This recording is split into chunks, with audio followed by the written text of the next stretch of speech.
shoujo and hentai? Or does it look like something that might be interesting that happens to have that sort of material in it? That's where you get into a kind of nuance sort of thing. This is kind of a blunt way to put it, or at least I'd be sitting way over there as soon as I say this. But to say that, you would need to be assuming that you could draw the line in between the lollipop and actual children in the first place. Well, there is a direct line, specifically a black and white line that's ink, and that separates it from reality. Yeah, which is really my big thing, is that I've never heard of a story, a game, anything that does not involve conflict. Unless it's Tetris, it's going to involve conflict. Street Fighter has conflict. You're beating the crap out of each other. If they really desensitize you, as much as people say, it's when you go and watch Disney with like evil witches doing evil things to people. I mean, oh, you're still here. Okay. Yeah, the How to Draw Mango panel hasn't even shown up yet, so. As long as conflict, I mean. Okay. As long as stories and games exist, they're going to need conflict to drive them. As long as conflict drives them, there's going to be, well, that's not right. And I would like to think that if people didn't know that wasn't right, then we would have a lot more issues right now than we do. Although we're not exactly talking about antagonistic conflict. Are you looking for the bathroom? There are quite a few though that pretty much the protagonist is an evil person. There's quite a few of those movies that have been big. Yeah. Like I said it before, but Saw is a horror movie about a guy who pretty much pushes people to do terrible things, and the person who does it better doesn't get killed, and he kills the other one, like put them in a cage and says, "You're absolutely right." And in the same sense that in the Hannibal Lecter movies, he was a very horrible person, but he was put in a horrible light.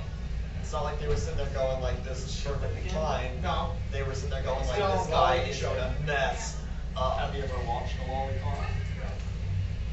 No. They don't exactly put it in the best light ever. It is what it is.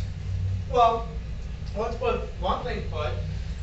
There are actually two types or three types that I usually look at as.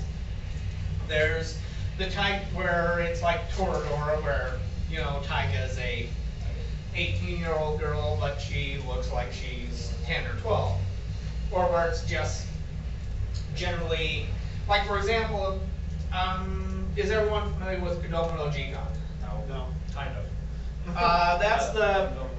It was some that was attempted to be imported to the U.S. Is this the angel girl? Nymphet. It was attempted to be imported to the U.S. as Nymphet. The name sounds way familiar.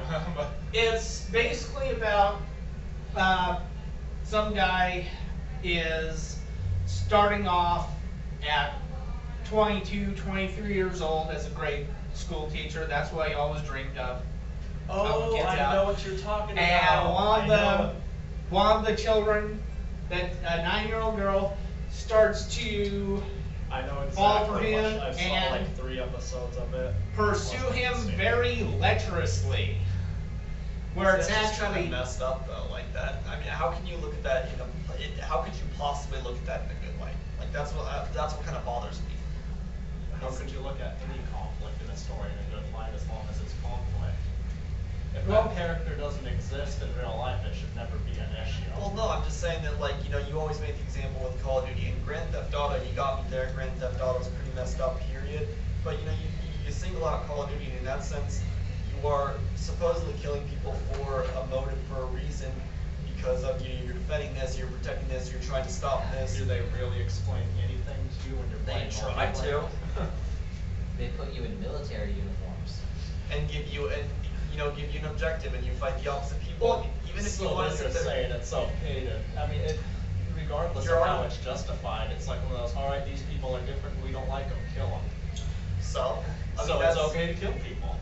No, I'm saying, so, I mean, like, the difference between doing that and then saying, okay, then let's have this 9-year-old girl go after an individual who's 20-something, how is that possibly justified? It's not. It's not.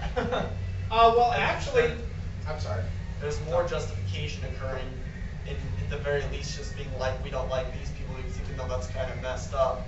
At least they're putting some sort of fundamental reason behind it instead of just saying, hey, let's take something that's entirely wrong and put it out there like it's okay. They do later on the story put a fundamental reason to it. It actually turns out later on as the story progresses that the child suffered from a severe childhood trauma, basically losing a mother when she was really young, and had an uncle that was kind of conflicted himself, and it actually goes into the whole psychology of everything that goes on too. Yeah, It doesn't actually just focus on only the sex, but also the actual mindset of the people involved. And obviously the person who she's trying to go after is very standoffish and horrified. So it's not like you're looking at something that's outright hentai. But I know I skipped watching that, but I ironically talked to my girlfriend about it about 2 days ago, and she was like, yeah, a friend suggested it to me and read it, and I was like, isn't that like, I mean, I was under the impression that was just a hardcore lolicon fan service moment. She was like, no, it was pretty good. You know? There's actually a very well developed story. Here's what I look at. There's either the regular lolly shows where it actually has a lolly character that's either non-sexualized, that's just, it's a lolly character that's cute. It's kind of like Taiga at times. A lot of the times, a lot of the fan service isn't directed at her. She's just a cute character who does really cute and sundairy things. And that's what I like. Pardon me. That's the type of people it would appeal to.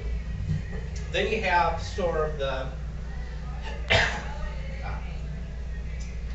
the more hardcore version of the lolicon. That's the second version of 3, which is where it gets too real, where it's explicitly kids getting forcibly raped, or at least they're being coerced into doing things they're not supposed to. And then in somewhere in the middle of that, you have the edgy fan service like the Kuro Neko Con, or even some of the more hardcore ones where the younger characters are a willing participant. For some reason, Soul Link and Strike Witches come to mind. Well, this is what I call kind of like Union Gap lolly or shoda. Partly because we're in the state that Union Gap is, and I'm sure everyone's heard of the song Young Girl from Gary Cluckin and the Union Gap, which is basically about someone who's attracted to a younger girl. And they also have